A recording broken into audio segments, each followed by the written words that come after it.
what we see with the Gospel of Thomas is that it actually relies on the canonical Gospels themselves.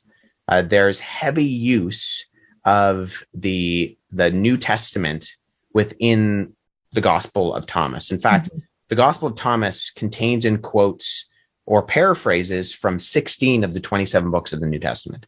Now, is it more likely that the authors of those 16 books of the New Testament had Thomas and were working from it, or that whoever was creating Thomas was aware of these other documents because they were floating around at that time, and then was pulling from those?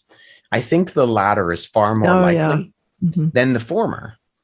And especially because we can look at the historicity of those books of the New Testament, and we can trace them squarely within the time frame when Jesus was living, particularly in the first century.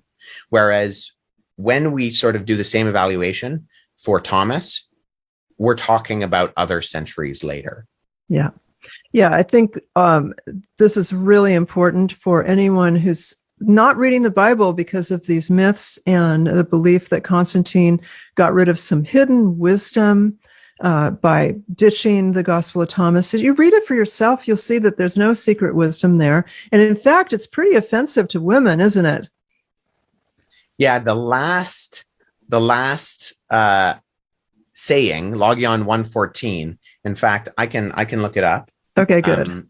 Because this is what people need to know. Because there's so many New Age women who I've talked to who are convinced that the Gospel of Thomas is the key to wisdom until they hear this.